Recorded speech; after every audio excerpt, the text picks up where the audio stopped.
everyone to the meeting of the Rappahannock-Rapidan Regional Commission for August 23rd.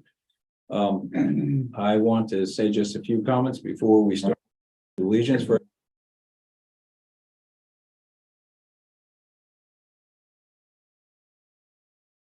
Good. God, listen to that golden. Really? Now we're good. Okay. Patrick, I want to make sure that whoever on the staff does it, that they get our heartfelt thanks for the wonderful lunch that they provide us. She's not in the room, but I will pass it along. Right. And then I apologize. There is a furry creature here on the ground that unfortunately I have to bring with me. So I've done it before and I apologize in advance for that. Let's please rise and have pledge of allegiance.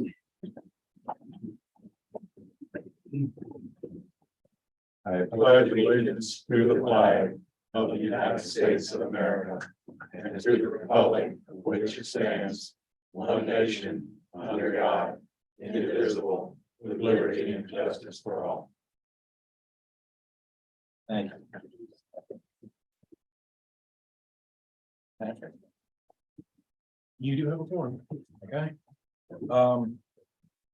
We have, need to have a motion to approve the agenda.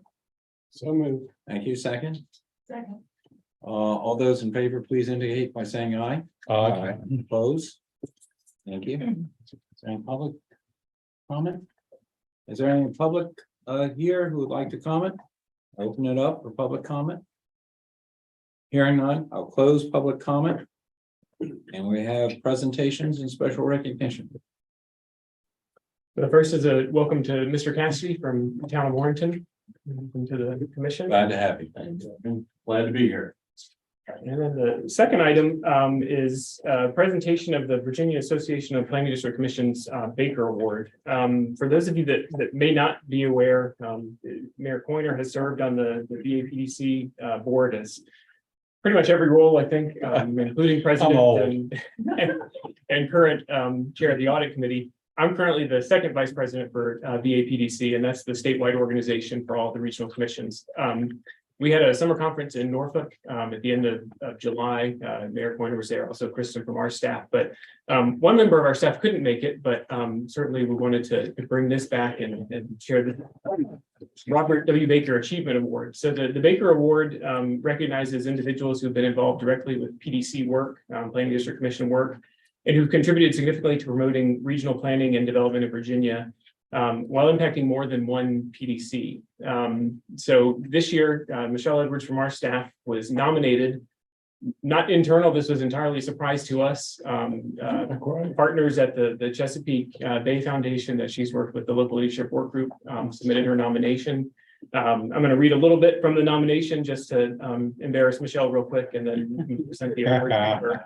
From the nomination, they wrote, "I'm nominating Michelle Edwards for the Baker Achievement Award because of her significant contributions to the Rappahannock-Rapidan Regional Commission, its member localities, and all of the PDCs in the Chesapeake Bay watershed, the Commonwealth of Virginia, and the Chesapeake Bay program." It talks a little bit about her work at the RRRC, which I think most of you are aware of. But beyond the RRRC, Michelle is part of a network of PDC staff that are supported by the Department of Environmental Quality Chesapeake Bay Capacity Grant. Michelle has been an invaluable support to her fellow PDC staff members who are working on water resource issues throughout the Commonwealth. The group meets regularly to share resources and best practices, and Michelle is a frequent contributor and leader who offers peer-to-peer guidance based on her years of on-the-ground experience. She also serves on the Virginia Chesapeake Bay Stakeholders Advisory Group, where she offers her perspectives on local priorities, challenges, opportunities, and lessons learned to inform the Commonwealth's efforts to meet the Chesapeake Bay TMDL and the outcomes identified in the Chesapeake Bay Watershed Agreement. And since 2019, Michelle has served on the Chesapeake Bay Program's local leadership work group, most recently serving as vice chair in 2022 and as chair in 2023.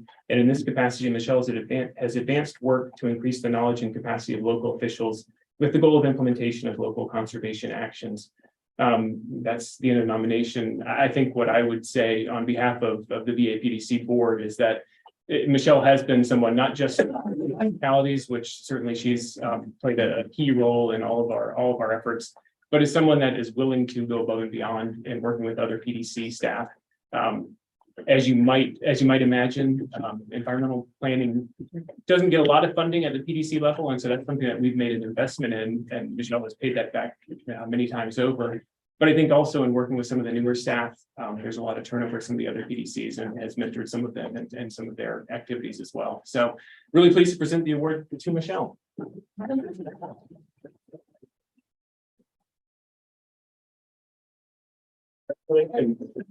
Yeah, y'all have made my job easy, so thank you for your support over the years.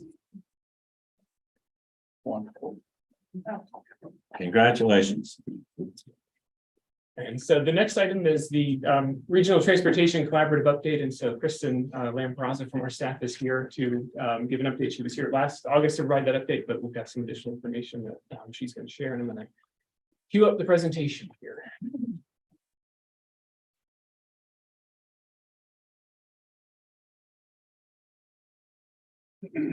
Let me know if that doesn't work. Where should I point it? Is it at first make sure it's on, and then if not.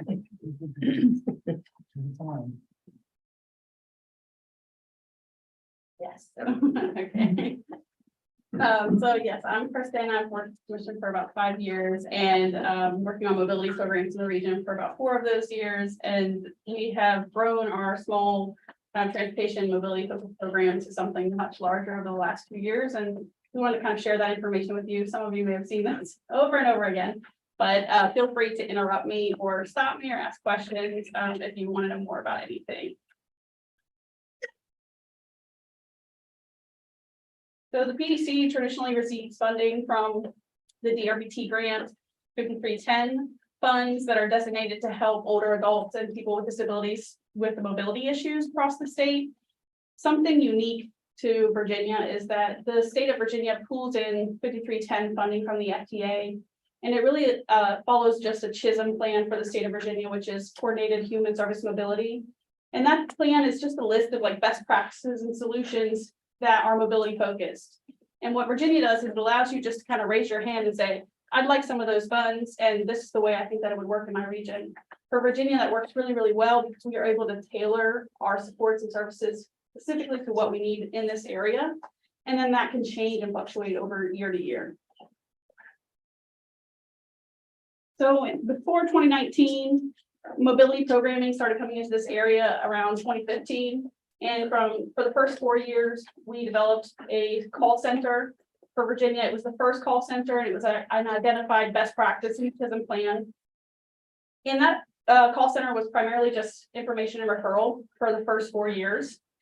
In 2019, we noticed that there was going to be a large shift away from transportation funding, and that was going to be diverting funds away from the 5310 program, which we had received for quite some time.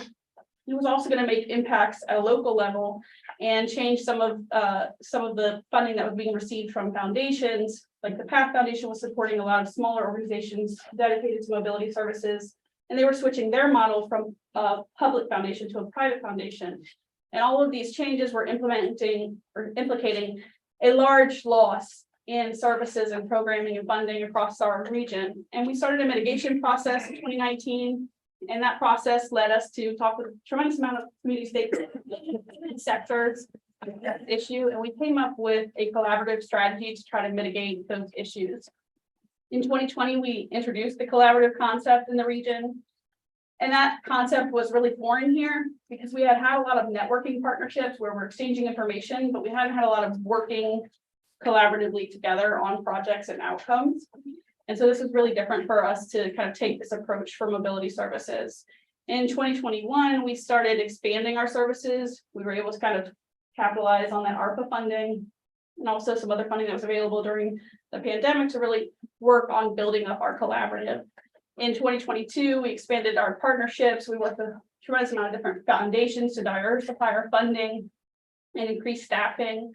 And then in 2023, we've been primarily focused on sharing our model, our success model across the state and also with other states in the country. The PDC's position in all of this is kind of as this overarching entity focused on mobility, and as a subject matter expert, we are really uniquely positioned to be able to offer recommendations and support services that are very diplomatic and benefit the communities as a whole instead of being kind of organizationally focused. And then we're able to provide recommendations instead of kind of required guidance, and that works really well as a tactic to bring in a lot of smaller nonprofit programs into the fold. Our program now operates on a tri-core service model that takes into account the livable community, which is an ARP concept, and it is also followed by aging together in our region. Basically, that means that any kind of support services that we put into place, that they benefit the community as a whole, in addition to the audience that we're trying to serve. We also follow strictly follow a non-competitive filter. This is to respect the PDC's investment and locality investments into public transportation. So basically, all of our services are in addition or in support of public transit. So we work first by referring people to available public transit options, and then we work through a host of different mobility services to meet their needs. We also use a leveraged collaborative model, which I'll talk about in a little bit. Right now, our structure is pretty complicated, layered up a lot. It would take a few minutes to kind of delve into this structure, but we are layered with several different programs across the region. We have staffing that's shared across different programs, and we have partnerships that are interwoven into each other where we share resources, staffing, and mobility supports. So we kind of break our program into two facets. We have a partner-facing entity and we have a public-facing entity. So what the partners and the stakeholders and localities see are mobility management services and resources that are dedicated to supporting their organizations and pushing their supports and services forward into the community. And we call that the Regional Transportation Collaborative, or the RTC. What the public sees is this gold seal, the Trusted Community Partnership, or the TCP. And that is basically a collaboration of different services related to mobility that are vetted, that use trained volunteers, that are accountable programs, and that they are spending money responsibly in the community. So you'll see this, if you haven't already seen this gold seal, it's plastered all over different types of materials and different areas of the community, and it's paired with all of our partner organizations' logos. For partners, we have a whole host of different supports and services that we offer. A lot of it falls back to strategic planning and trying to source funding for different programs. We partner with programs to achieve a whole lot more funding than we've been able to access in the past. Previously to this collaboration, we were accessing state funds and that's it.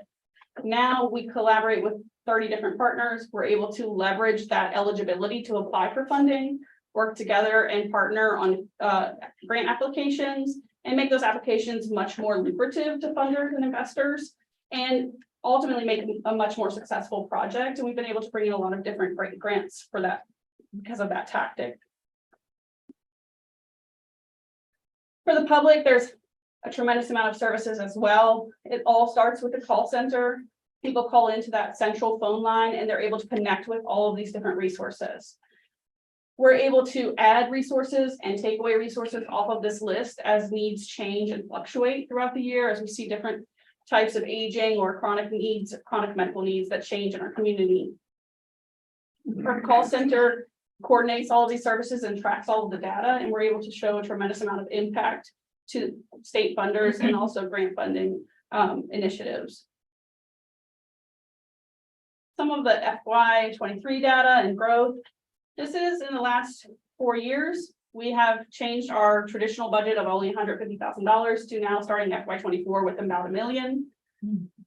We have worked with a tremendous amount of different volunteer driver programs, and in the area we track all of their data, and then we try to quantify that data to show you what that relationship means. So our work on behalf of the PDC with these programs equals $500,000 in charitable community donation from those volunteers. That's a huge impact for a small investment. We also distribute gas assistance, coordinate rides, and we've built our staff up from 1.5 staff for several years now to over 10 staff that are employed across 3 or 4 partner agencies. In early 2023, we rebranded. So this is kind of the new information that you'll be seeing across the community. We used to be called the FAMS Call Center. No one knew what FAM stood for.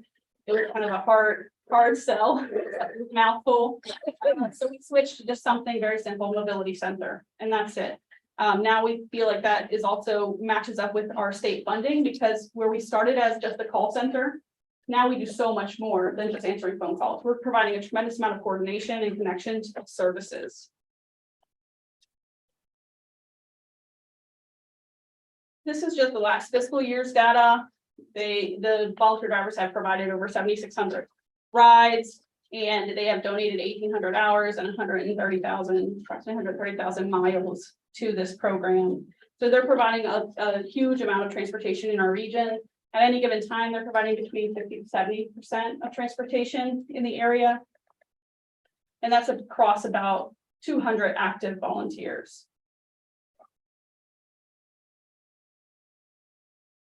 This is just a data set that I pulled from the last year. It shows the breakdown of the reasons that people call in for rides in that pie chart. You can see that medical pretty much dominates all of the ride requests that we receive. There are a host of other reasons that we track. And when we look at medical reasons, we actually break that down into why they're traveling for medical. And we do that so that we can connect back to programs that are providing medical services, and we can initiate conversations with them, talk about investing into these mobility solutions. This is the first year that dialysis has dominated the medical travel request in the region. We've seen a huge uptick in dialysis transportation. The last quoted information was about 20 to 30 new dialysis individuals are taken in at each dialysis center every day, which is a huge amount of need. And a lot of those folks are not able to utilize any kind of insurance to pay for that transportation. In this last fiscal year, we developed a mentorship with Thomas Jefferson PDC. We opened up the opportunity for them to use our software and our model to recreate it in their region. They'll be recreating it at a scaled level that fits their area, and then hopefully building and expanding over time as we have done here. We signed on to basically an 18-month partnership or mentorship with them, where they'll be using our software and our employees, our subject matter experts, to help in that process and implication in their area. We've also presented the model across the country. We went to Oklahoma City. We presented it twice in Virginia. We've also met with Alaska, Ohio, New Hampshire to show our model. There's been a tremendous amount of interest from other areas about what we've been able to achieve here.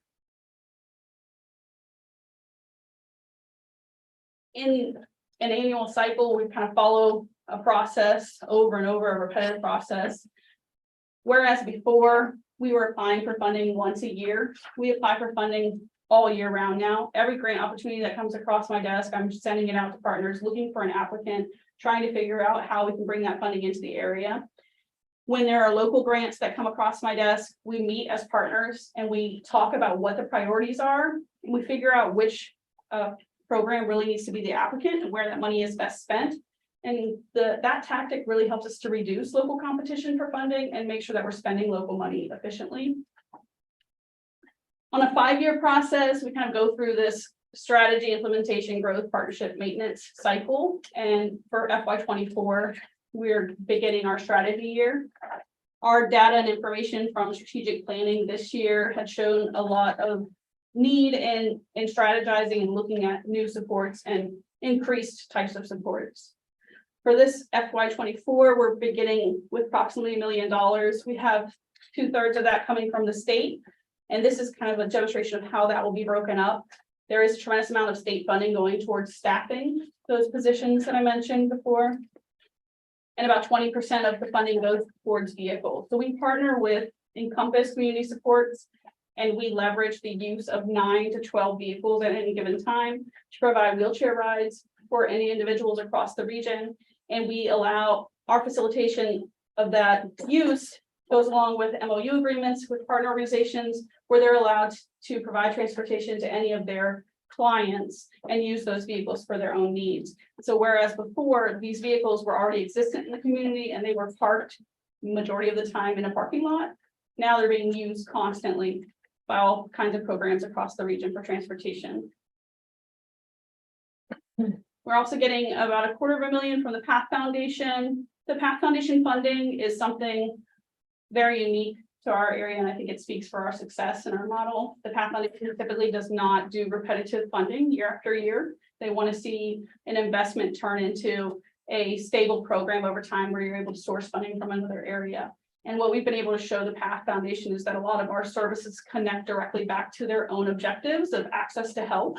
And we've been able to show that we have a tremendous amount of data that translates to a comprehensive impact on our region. And their funding is going to be broken up into a host of different things. You can see, looking at the state funding, it's pretty limited on how we split that pie. And the Path Foundation, what it does is it opens up our ability to be able to create solutions that fall outside of state eligibility. Things like funding gas cards for people who have chronic needs or can't be serviced through public transportation or volunteer transportation. We're able to help organizations with their own vehicle costs to provide rides in a vehicle-owned program, and then also employ staff to help bring on more volunteer drivers and kind of just expand that network of support. We follow a strategic process every year. So in July, I meet with about 40 individuals across the region, and I sent out surveys as well. One went out to the commission this year, so thank you to everyone who provided some feedback through that. And in those meetings, we meet individually with every single staff and every single partner that's come into contact with us in the past year. And we go through a review process where we talk about what worked, what didn't work, all of the things in between that, and what their goals are for the next year and how those align with my goals from a regional perspective. And we figure out how all of those pieces that they give me can fit on this map for the future for the next fiscal year. And a lot of the strategic meetings this year pointed to the three things listed there and justified our distribution of funding, which you can see is about split between centralized mobility programming and volunteer support programming.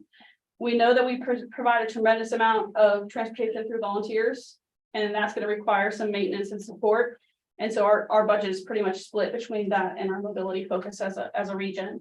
The strategic needs that came out of this year were focused on that dialysis transportation increase, and then a change in our services. So 4 years ago, when we crafted these supports and what we thought that the community needs and how best to serve those needs, it really worked very well. But now looking at that data after a half a decade, we can see how people that we serve, which 2/3 of them are repetitive over time, change. Their vulnerabilities increase with age and with medical transitions.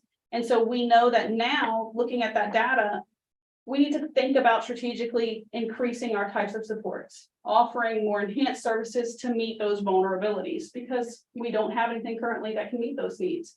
We have a lot of individuals that cannot travel independently, that need help in and out of the vehicle, that need help door to door, and our volunteers just drive. So how do we meet those increasing needs? And that's something that we'll be looking at this year.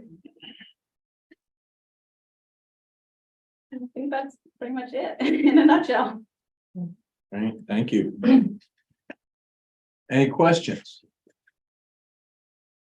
Amazing job. I mean, over 5 years, it's incredible to see where this is going. So yeah, terrific. It's nice to see the collaborations.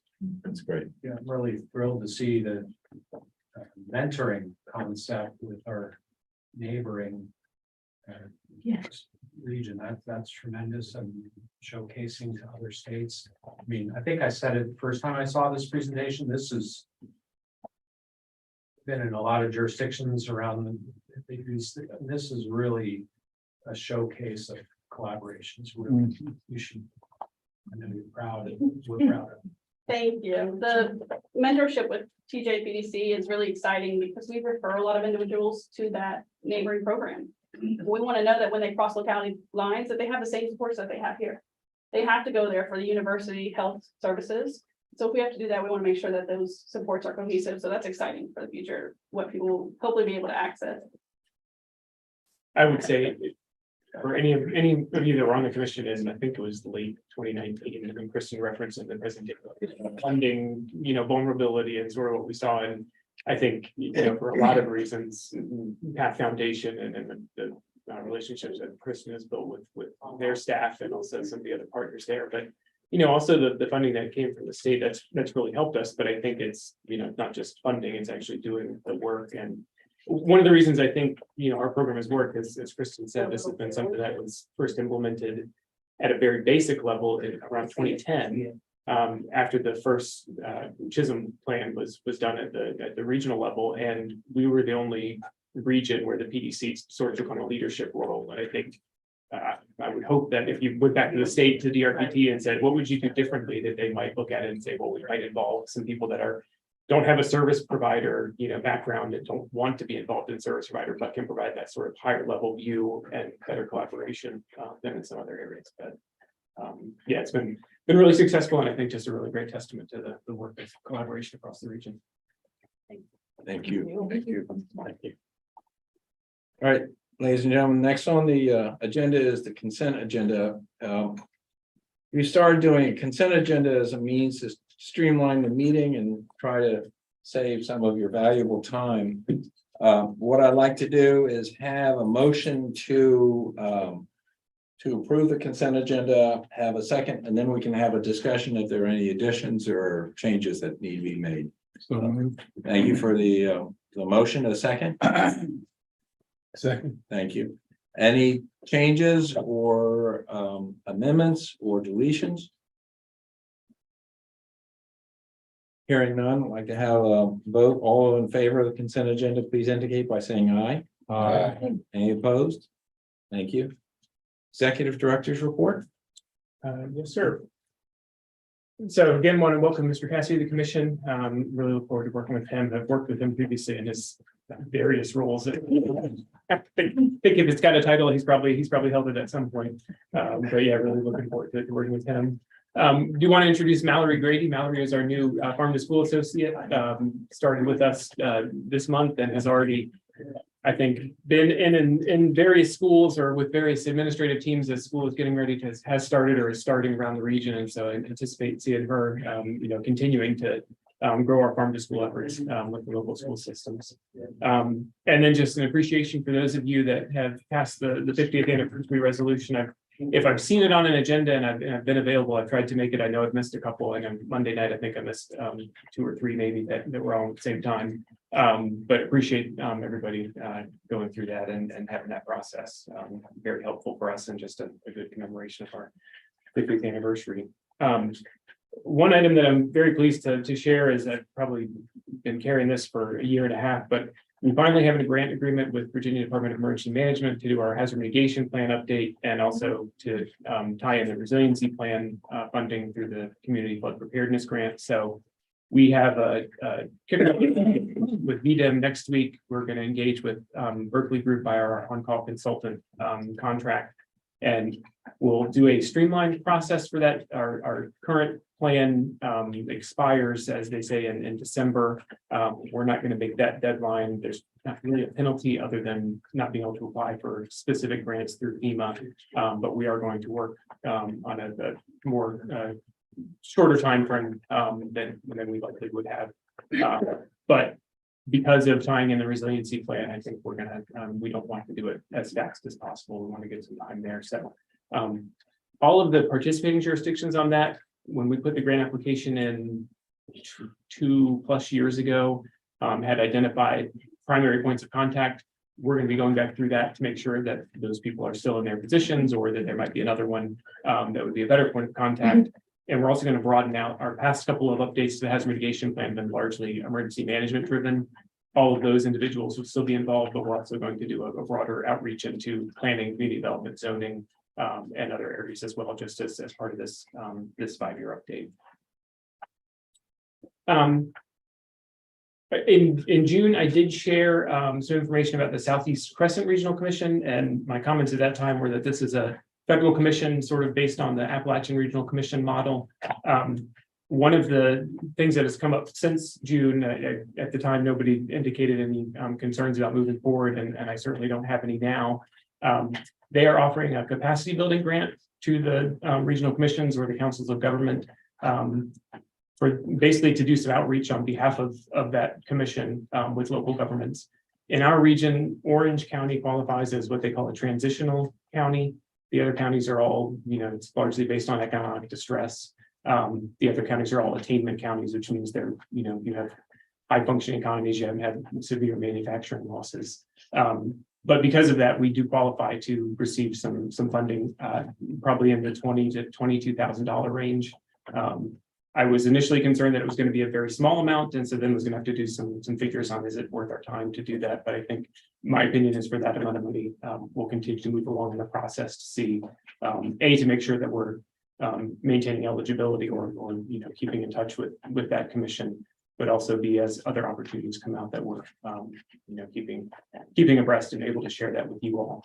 The timing is also really good with our SEDS process ongoing. I imagine that a lot of the things coming out of the economic development strategy will sort of play right into the Southeast Crescent Regional Commission work. So more information as that comes, but I did want to provide that update that there will be some funding tied to that. And then the last thing, just want to mention, not here today, but we have spent a lot of time working with the town of Madison on some grant applications to community development block grant funding and their transportation alternatives program. So continue to engage with them, and that's been something that we've just spent a lot of time and had some success on. So happy to meet with any and all of you on other grants and other opportunities as well. Happy to answer questions on any else in the report or not in the report. All right, thank you. Annual meeting. Yep, so everybody should have invitations. I did share it in August, but again, it's gone out by our email newsletter, October 4th, 8 p.m. at Old House Winery in Culpeper. As a reminder, board members and a guest you're free. Just you got to let me know or let our staff know. A, if you're coming, and then B, if you want to bring a guest, just give us their name so we can have a name tag for them. We do have Ryan Price, who's the chief economist for Virginia Association of Realtors, is the keynote. We'll be able to provide some very ongoing recent housing trends in the housing market. If you see the Virginia Mercury, had a big interview and was included there. So I think we'll be good from not just from here's the current status of things, but also we'll give some regional perspectives on what we're seeing here across the housing market, in terms of his background there. So I'm excited to have him speak. And again, the other request I would have is if you are able to share the invitation, either verbally or as you get it in your email with your board members and other stakeholders. We'd love to have a good turnout this year. So Do you want to mention that you're extending the deadline for a week? The other piece for the awards, we do present the 2 leadership awards, one for a government nomination and one for a citizen. Initial deadline, I think, was yesterday. We'll extend that at least till probably the end of the month. And that'll go out probably later this week or early next week with that request. So if you have nominations, I would gladly accept them. There's a very brief 4 to 5 question form that can fill out. So we'd be happy to hear those if you have them. Not that any of us are procrastinators by any stretch of the imagination. All right. Anything else on that? No, I think that's it. Right. At the request of several members, we have brought up for a discussion that is really just if there are questions or a status update on the regional broadband, this is the time to have that discussion now. And so I leave it to members of the board if you have questions or have any update. Anything new in Culpeper? They're checking a lot of polls. They're checking polls. Oh, they've checked a lot. They're out in the west now. You've probably seen them around where you are. They started on the east side of the county and have been moving west. Their goal is to be through checking polls by the end of the month, isn't it? That's my understanding. They've finally ticked some boxes in their Yes. reports to DHCD as far as meeting milestones for engineering and whatnot. So Tom doesn't even know this, but I have Mr. Carr lined up to address the board October 3rd, and hopefully there will be wires in the sky starting by then. For his sake. And again, their deadline for you is? End of February or mid-February, I guess. Yeah, I'll be happy if it's the first 2 quarters of next year. I agree, but it is February by all their, they'll literally need to get extensions for a lot of the grants and all if they don't hit that. And they're still representing that they'll get the, still what, roughly 4,380 homes done by then. They're doing it in 13 different groups. So they're doing groups of homes, 13 different waves. And we're not seeing any fiber go up. We are seeing poles being replaced, and I'm seeing lots of inspection. And then I don't know if it's tied or not, but the clearing around the lines has been exceptionally aggressive this year in the western part of the county. Have you noticed? Yeah, a little bit. Yeah, so it is easy to get in and out, which has not been the case in decades. So that's pretty much what we're seeing. And I guess October will be when we have the next significant update. But by October, it'll be, we're either on schedule and we're done by the end of February or we're not. Yeah, I think as they told us that their plan is 90 days before service is available to a particular customer, they'll be reaching out to the customer. So I'll be really curious to know when your first people start getting noticed. Well, that's what we were told too, and we kind of pushed back on that or tried to and said, like, wouldn't it be good for us to have some plan of where you're reaching out? So that we could help prepare, help make things go smoothly. They are not open to doing that. They are close to the vest, and I have attended some update calls, and they're still close to the vest. Anything in thought here?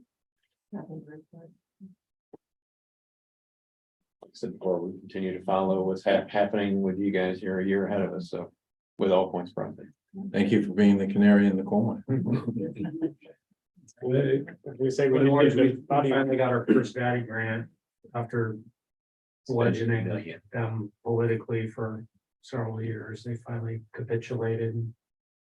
And now it's just going through all the pain of working with the HCD to fill out all their required forms, and for the 20th time, it's really silly, but whatever, we're doing it because we're supposed to.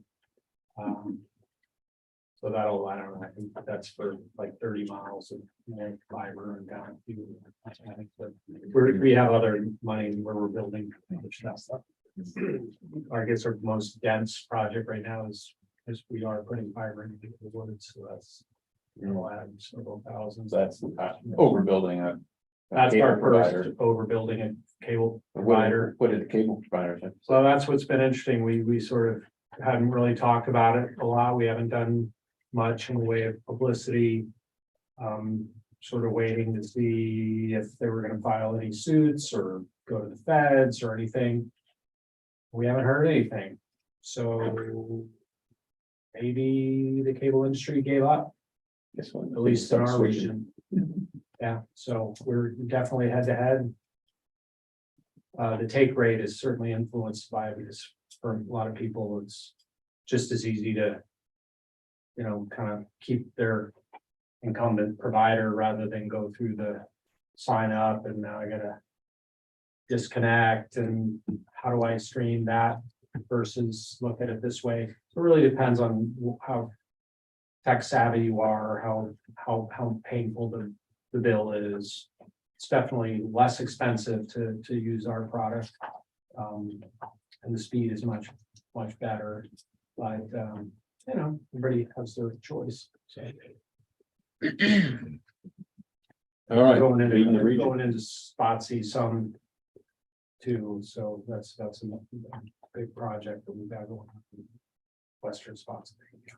What about Firefly or CVAC in the Firefly is making great progress. They're supposed to be done by December of 2025. The one that we're having issues with, and we got a report last night, was on Brightspeed, which is taken right on Wolftown, Greene County line. It looks to me like they've done next to nothing.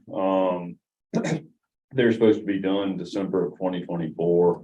And we're Jonathan Weekly, our county administrator, he's hammering on them, just trying to figure out where exactly they are, but they're not giving us any information, so it's challenging. But Firefly. That was RDOF money. Yeah, Wasn't it? exactly. Exactly. And we'll reapply for another baddie grant this upcoming cycle, so. For Etland. For Etland, absolutely. But Firefly's overbuilt, and then they've even started in areas that they're not specifically covering, just kind of on the fringes. They're making great progress. They're super easy to deal with too, so. Kind of a good model. Gary Wood's awesome. Yeah, phenomenal, phenomenal. The Brightspeed, have less positive to say. And Brightspeed, correct me, that's the CenturyLink. Yeah, and I think they were Lumos at one time. Yeah, phenomenal operation. All right, Thank you. regional transportation. It's included here. I mean, at the last meeting, I provided some information, just in terms of the funding that was available. If there's any further discussion here, it's just included. But no updates from staff at this point. All right. New business. Go Virginia. All right, so the Go Virginia Region 9 nomination, packet and sort of outline, when Jim Crozier resigned from the commission and from the Orange County Board in July, he had been serving as the elected official representative for the Go Virginia Region 9. As a result, that council has asked for a new nomination to serve out. He's got a term that goes to June 30, 2025. So it does need to be an elected official, does not have to be a member of the regional commission. That's historically been where we pulled from, I think, because it's easier than trying to go out and find someone else. But those are the only requirements. You can see there, I included the meeting schedule. There's 4 meetings the rest of this fiscal year. It rotates between somewhere up in our region and down in the Charlottesville area.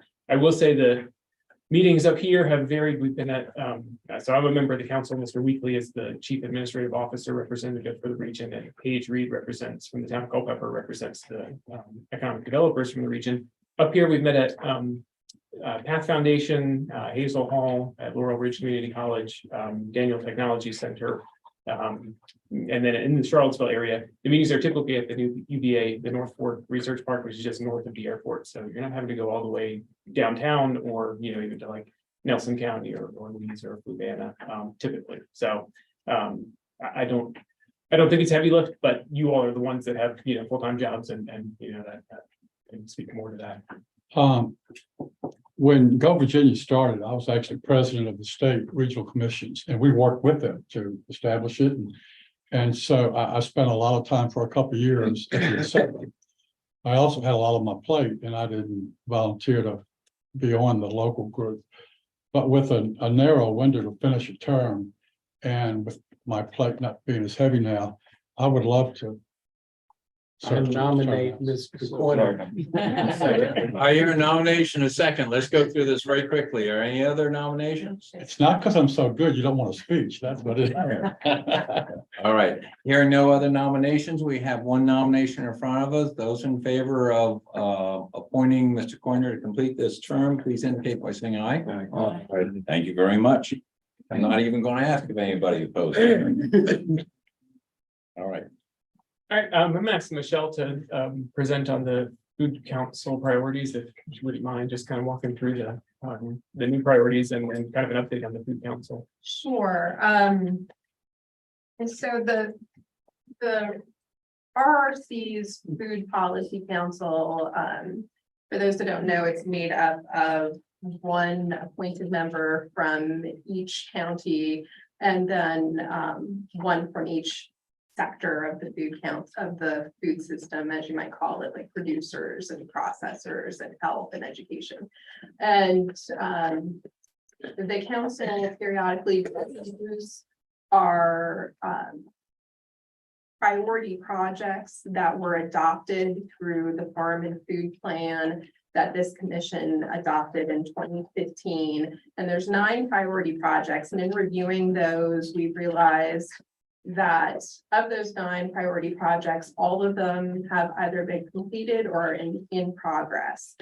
And again, these projects weren't designed for the commission to necessarily take on, but for the broader region, for all the stakeholders collectively to take on. So some of these have been completed by the regional commission, such as developing a food council, a local food regional marketing plan, where it's things like fostering development of community kitchen and food processing center. Those are things that have been developed with the commission's assistance, but primarily by local governments or other entities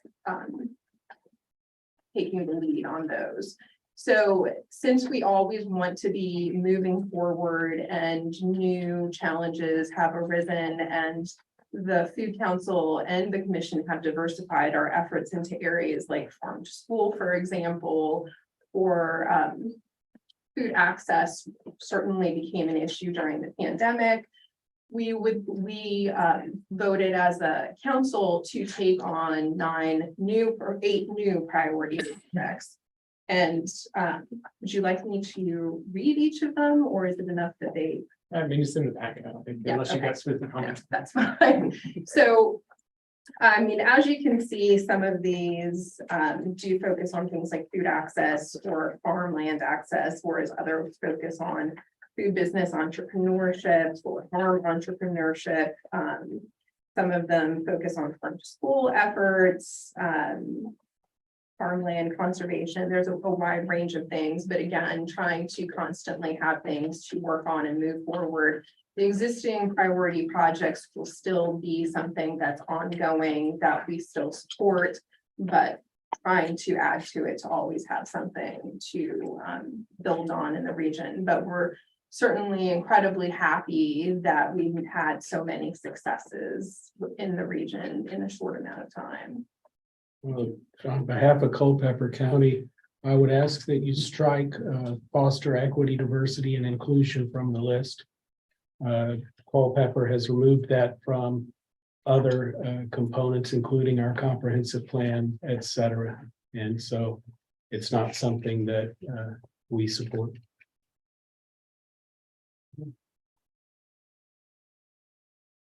If you did want to keep it, we would ask that you change it to equality under the law rather than equity. I think that you will be able to take that back to your working group. But in the meantime, do you need an action today? Not to put you on the. I mean, essentially, if there's going to be changes, then I would take it back to the council to either, to make a decision that they want to strike it or change it or what have you. So I guess there is a request for an action today to get an approval overall. There sounds like there's an objection to some of the language that can be added as comments that go back to the group, the council. But I don't know another way to do it unless we were going to go ahead and do some wordsmithing right here, which is not within our purview. Could we not just as this group take a vote whether or not to leave it as is? That's kind of where I'm going, is that we just have it. We don't know how many people want to leave it. Exactly.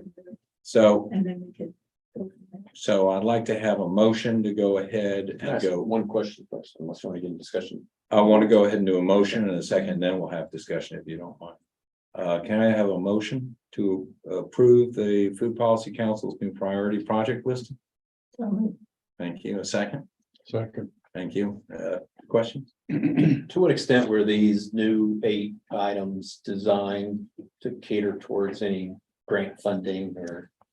So, okay, yes, that I should have brought that up. Certainly the other region that's not written down here is that these priority projects are intended to also have things to call back to when we apply for grants. So when I write grants, as many of you probably know, that having priority projects that we can say are on the list to support activities that we're doing is incredibly helpful.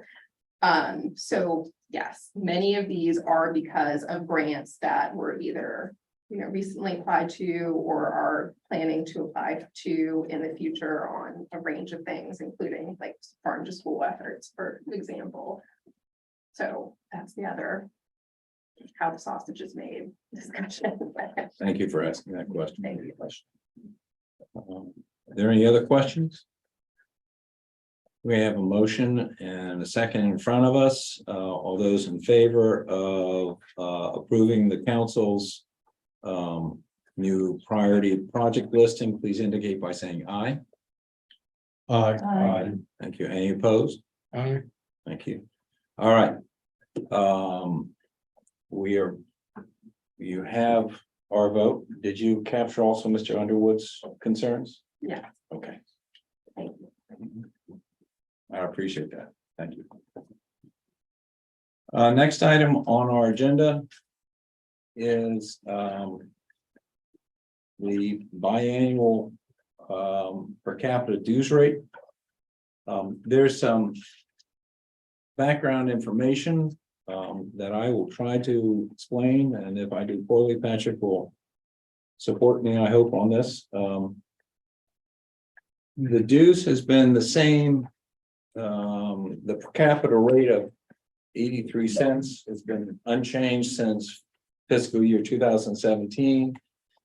There's a report under section 10 that talks about this, but our per capita rate now is below the average. I think about the fourth page in shows a listing of all the different planning commissions, regional commissions. And our rank in terms of the rate is 9th. And in terms of the revenue, 14th out of 16, did you say? 18. 18. 18, oh, yeah. 18. The average is about 98 cents. If you took out Northern Virginia and is that Hampton Roads? Yes. Then it's $1.02 is the average.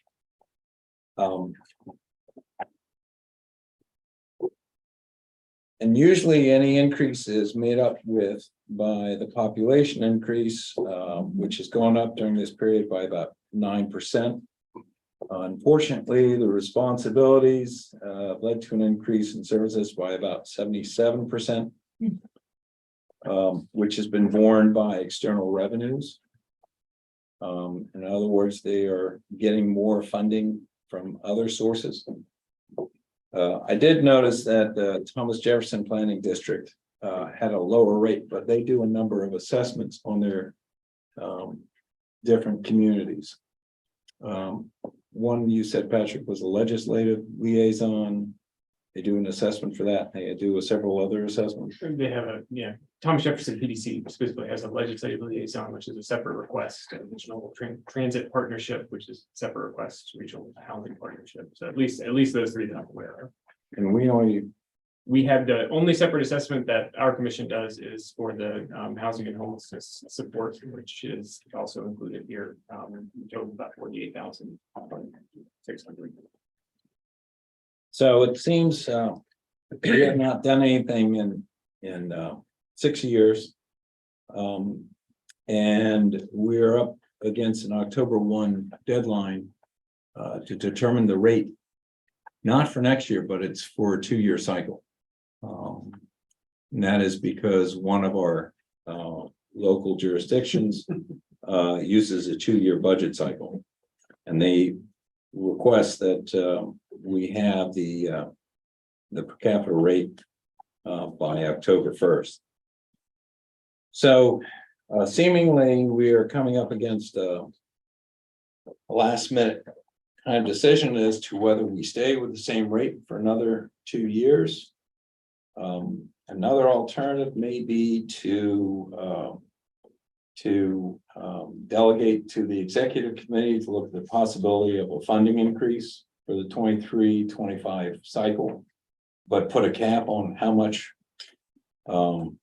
we would allow that committee to explore looking at. I really am going to open this up and beg for all the intelligence in this room to come forward. I don't know about that, but I will ask a question. And that is that there's a staff request for a flat rate for the housing, but it's silent on the main? Thank you for pointing out. I did not make a recommendation here and, I'll be 100% honest. Budget wise, we've done a good job over the last 5 to 7 years. We will survive on 83 cents. I think from my perspective, this is sort of putting the information out there as a long-term thinking about what you all want the regional commission to be. I think if I have a moment, the comment I made to Chair Catlin was, right now, I've got every staff person is billed out on grants. We don't, like, if somebody calls and says, hey, can you help us out with this? Help us out with this. My instinct is to say yes, but then the next instinct is, who's going to do this? Is it going to be me? Is it going to be someone else? And that billing to grants includes, more than 50% of my time as well. And so I think long-term, if there's a desire to continue to, I don't want to say grow, but, support the organization, and frankly, have an executive director that can spend more time on strategic thinking rather than individual projects, as well as other administrative staff as well. I think that needs to be part of the thought process, not as we need to do this immediately, but just putting it out there for information. For me, there are a couple of things. One, there's population growth that does mirror the needs of the area, so that makes sense. But two, over the last few years, we didn't have to worry that much about inflation. Now there really is inflation that does it change per person or not? So if we were to say at the county level, a lot of what we've done is to note that over a 2-year period, there really is about 5% inflation. And if that were the case, and we wanted to say, we don't know what the future brings, but we do know there's that, and there may be a reason that we need to look at going from 83 to 87 or so to support that. We're not always in favor of tax increases, but we do recognize inflation, so I would note that. I think it's very challenging for us as a board at this meeting today to try to wrestle with this issue. And that's why I'm proposing that we either take no action and stay with the rate for the next 2 years, or delegate to the executive committee and let them hash it out. But because of the time frame, the executive committee is not going to be able to bring it back to the board, whatever the final decision is. And this all brings up another issue, which is that we, as a commission, have not really had a strategic planning process. And part of the strategic planning process is to look at what should the due structure be over the next 5 to 10 years, so that we don't run into this kind of situation where we haven't done anything for quite a while, and then all of a sudden it's like we're way behind probably where we should be. So again, I don't know exactly where to go, and I look for any thoughts again from fellow board members. But I appreciate the 2 comments we've had so far. So we've managed to build up a pretty healthy cash fund balance over the last several years. And I would suggest that takes the pressure off any immediate decision making. Not that we want to dip into that, but we're talking about $150,000 overall for the member contribution. So if you're going to bump that 5 or something %, that's rounding on our savings. And so my recommendation would be, let's do a deep dive into the grant funded projects, non-grant funded projects, value added to having more local investment, while we fund whatever increase is necessary to operating costs through that savings for a year or 2. And then going forward, if we really feel like there needs to be more local investment, then we can make that decision over months. So Go ahead. with that, you're saying stay where we are now, but create the committee to go look at it and figure out where we'd be in 2 years. So for now, keep the 83. If that's a motion. Just to the extent that we're authorizing staff to Yes. leverage cash balance. Yes. Just coming back to us. Yeah, sure. I'm okay. All right. If somebody captured that. I don't think I can say it again. Patrick, shut it. Yeah, we'll get it then. I think it's also part of what I do want to try to do, kind of not piggybacking, but reflective of what you're suggesting is I'd like to see if I can get the executive committee together in September. One of which is to hash out kind of a process for a strategic plan. So that we can bring that back to the board with a date, with a rough outline of the time. We might do that sometime in the spring of 24. So. All right, I have a motion and a second on it. Is there any other discussion? If not, all those in favor of carrying the motion, please indicate by saying aye. Aye. Any opposed? Thank you. Patrick, I think what we'll do is you and I will get together, get some dates and go out to the members of the executive committee to get together. I'd like to hash out 2 or 3 things. One is the strategic planning process. And then a couple others. And we'll try and do that for September. Did you want to mention the membership or identifying an additional member Or from the, sorry, with Mr. McCullough's retirement from Fauquier County, we don't have an executive committee member representing. Right. And actually, 100%, we don't have one representing Madison either at this point, so. If there is an does that interest in happen that through the geographic executive committee? I think you could either do executive committee or you could do an ad hoc committee that includes the executive committee and, other members as they may be interested. All right. Is there an interest in an ad hoc committee to identify nominees, or is there a consensus of delegating this to the executive committee? I'm sorry, I'm not following. So you need your executive committee. We need one more additional member on the executive committee. But currently, the executive committee is the chair, vice chair is Mr. Pointer, Ms. Taylor as past chair, Mr. Voorhees, and Mr. Egerton as treasurer. Mr. McCullough was serving until his retirement. And I think Madison just wasn't a member at the time that was appointed. So I think in terms of, fairness of geography, whether it's a county or one of the member towns. Representation. County, Oh, having yeah. that representation. So we need someone from Fauquier is what it sounds like. For the executive committee. That means I'm stepping up. No, it means right now that we should have some deliberation, and the question is whether deliberation should be delegated to the executive committee or delegated to an ad hoc committee. And if I might, I think it's not so much a question about the executive committee at this point, but more about the funding discussion. About if there's someone that should be on that. I mean, it could be appointed to the executive committee too, but that's on the agenda. I think it's the big action, but I think that would be thought. Well, I think the funding issue has been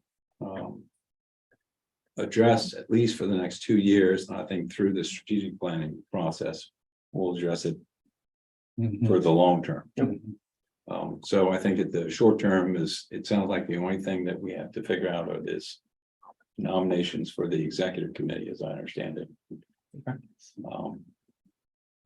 And I'll go ahead and make a motion to just delegate the executive committee to go ahead and come up with some nominations, which we will then present to the board at the October.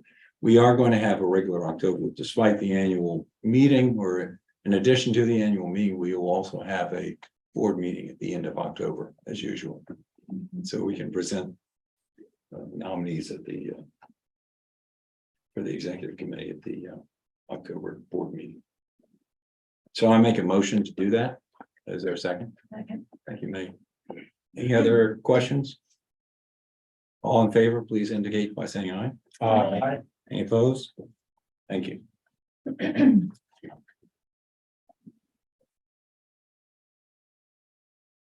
there a need for a closed session? Not that I'm aware of. Not that I'm aware either. Time for the round table. Mr. Pointer, would you like to start us off? I actually don't have anything too much new. And I've recapped our big projects, I think, a couple of times. So we do have the first Saturday in October, always, our famous fried chicken festival. People come from a distance for the fried chicken festival, and that's the only thing I'll mention today. And what did I say? When is it? The first Saturday in October. First Saturday in October. Right. Let's see, we've got a car show coming up Saturday, September 23rd in Remington.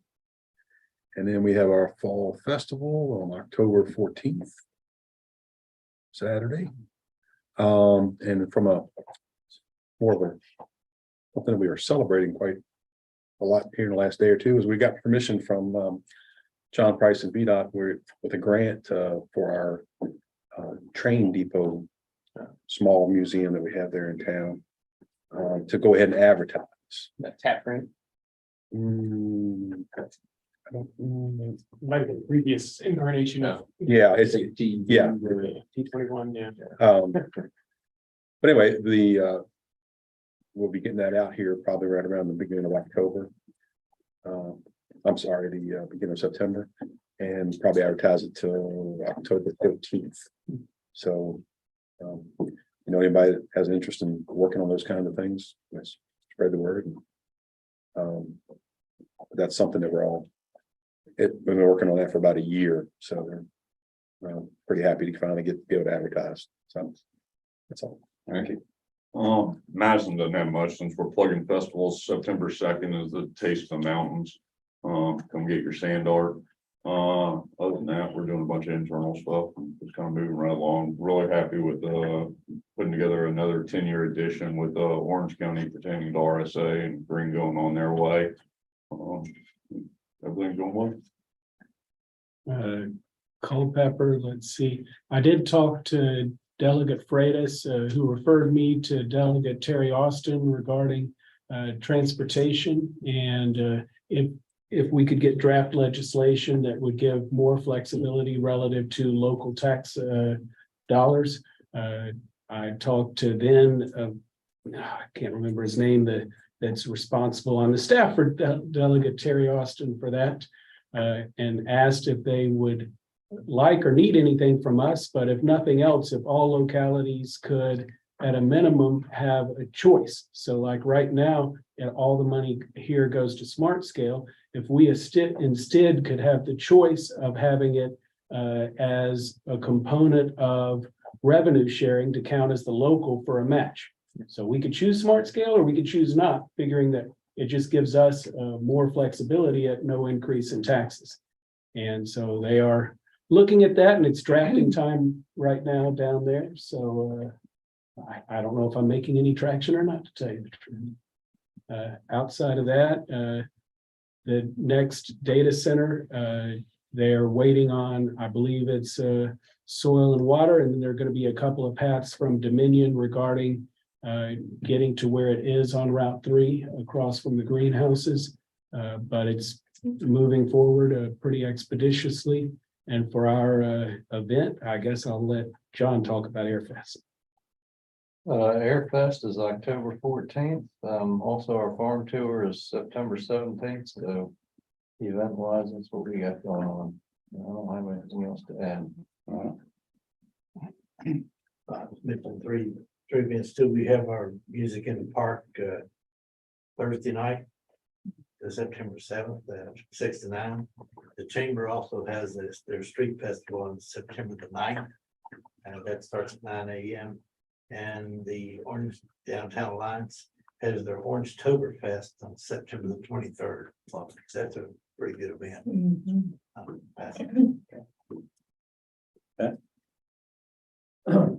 Orange County, a lot of turnover for us on the board. 4 of 5 seats are in contested elections. Of course, we all have elections, but in our case, Jim Crozier has left the building. Elvis has left the building to the point of he's moved, and we haven't seen him in a month now.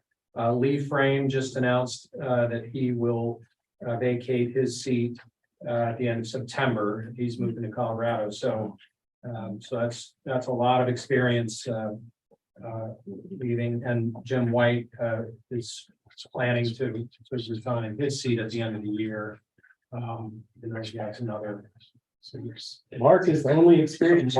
Mark will be the only long-termer. So it's interesting.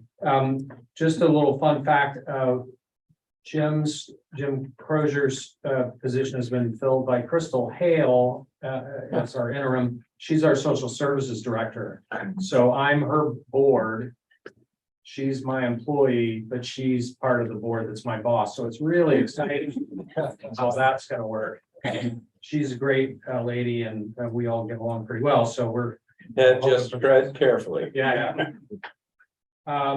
We don't plan to fill Lee's seat because the election is so close. So that's that. Also, the sheriff is retiring and that's an interesting race. So just a lot of turnover and we're planning a big strategic planning effort for the new board. And I'm sure there'll be all kind of thoughts about the direction we may head. A little brag here, we got 2 VACO awards just announced in the last 30 days, one for our Edna Lewis program, which we're putting up a highway marker in Freetown to recognize her. But we had a bunch of travel tourism writers from around the country do a familiarization tour. We have a number of restaurants in Orange featuring menu items based on her cookbook. So that was a whole lot of fun. Got a great full 2-page article in the Post, which we didn't expect. So it's really been a good program. And then our other one, something that others might consider is we have a pretty strong EMT training program in the high school now. And so we've actually got our first firefighter EMT who's graduated from that program and is now an employee of ours. And so a lot of people have thought about that, but actually doing it and having it work it actually happened. So no thanks to me, but my great staff and the cooperation with the high school. So if anybody's thinking about the challenge of hiring public safety folks and wants to, talk about how it worked, we'd certainly be happy to share that. We also had a couple of nice industrial or economic things happen. MITRE Corporation, one of the Beltway Bandit nonprofit research fed things, has a spot in North Fork where they do whatever it is they do. They needed to come up with a place to test public safety drones. And they couldn't do it in Charlottesville because it's too close to the airport. So they have now they're leasing a piece of our industrial park. They have a drone range there, and they had a big ribbon cutting, and we had FAA folks there and public safety folks from around the Commonwealth. So if anybody has a drone program and you need a place to practice, or you want to talk to a trusted partner in MITRE Corporation, they'd be more than happy to share everything they know. And it's a lot. They have a lot of expertise in that realm, and we've found drones to be not just a fun toy, which is kind of what I thought initially, but we've had multiple examples of finding people on search and rescue very quickly using this technology, and firefighter safety. Just last month there was a fire at a restaurant in Orange, and one of the best ways to deal with this was to get some firefighters on the roof. That involves ladders and people going up doing roof reports. We popped the drone up, they put the infrared camera on, isolated where it was in a matter of minutes, and that changed the whole approach to putting this thing out quickly. And then last, MPS, our Macmillan Publishing Distribution Center, I got a great tour because I guess Congressmember Spanberger was interested in. I piggybacked, and wow. So if you've never been to an Amazon warehouse or other distribution center, it was fascinating. 80 million books go through there, and this is the only one in North America. So the printing happens other places, and they bring them all to Orange. And the problem there is they have a lot of off-site storage, and so they're consolidating that. That's why they're expanding in Orange. But the throughput part, where they pick the books by big piles or pallets or individually for custom shipping, all happens in that place. And so anybody doing distribution warehouse stuff, if you have those things come to your community and you want to talk to us about how it's worked for us, or go look at something, you know, we're happy to share. It's a pretty cool thing. Anyway, so that's what we got going on in Orange. Thank you for listening. Does everybody remember when Amazon was just books? I mean, back when the internet was new and you got on there and they had their little tropical logo and that's where you bought books. Things have certainly changed. I guess I'll keep the theme of some of y'all with events that are coming up. I guess our big one in Culpeper is on October 21st. So none of these have overlapped, I don't think, which is really nice. Is our annual Hop and Hog beer and barbecue festival and music, of course. And this year, I think they're adding bourbon to the offerings. So Sounds good to be. if that's your thing, come on out. Also, as far as people leaving, Joe Costello, who started here within our planning department, is now moving on to Nag's Head. So those of you who remember him from being here, he's going to be doing some great things, I think. So that's all I've got. Keep it brief. I'll make it even briefer. I look forward to working with you all. Warrenton has nothing going on. We don't talk about Edmonds on. Anyway, moving right along. And I look forward to working with you all as a group, and I appreciate all your help that we've got through the years. So I'm just trying to move forward. So thank you for that. Thank you. Now I'll pass it on. Thank you. Fall year update, we're just 75 days into my role. I'm still working on hiring. We have a new fire chief, new budget director, as well as the school has a new superintendent budget director. So just a lot of collaboration, getting on the same page. So don't know what events are happening because I'm in the office, but next time I promise to bring some events. Hopefully you get to get home occasionally. Occasionally, yeah. Because he has our fire chief. You set him free. We quickly scooped him up. Very grateful for that. Super brief, we're still struggling to figure out what the future of courthouse means in Rappahannock County. We don't do big dollar projects very often, and so a lot of questions being asked on how best to do that, how we shouldn't do it, how other people have done it. And so our people might reach out to your people at some point in time if you have a historical courthouse, which the one we're using was built in 1833 and hasn't really been expanded since then. So I would leave it with that. Let's see, we're still trying to understand how to have volunteers and paid fire and rescue work together. And Well, that will probably be going on for years, I would expect, but hopefully we'll start making some progress in just the conversations we're having. And we hired a consultant group to help us have the discussion and try to get it to the point where we can actually have a real business discussion and not so personal. As I do know pride and integrity is heavily involved.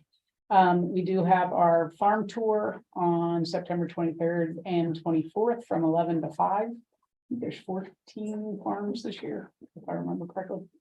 And then I have an area called Chester Gap that's at the top of the mountain that comes together with the Park Service and Warren County. And one of my concerns is fire, because there's really one way in, one way out.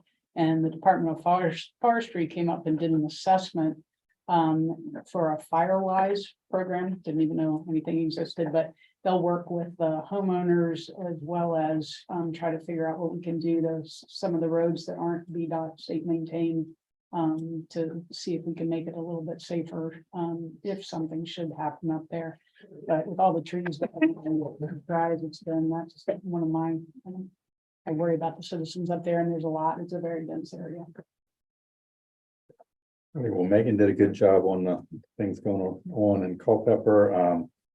Talked about our various construction projects several times before, so those are just going along fine. And some of them should be starting to be done in the next months, and then some of them will take another year and a half or so to get those done. So they're going on, but that's all I have right now. Tell us about the 522 schedule for those of us. who- Couple of months. Little Washington, we are in the midst of construction and planning the project across from the post office.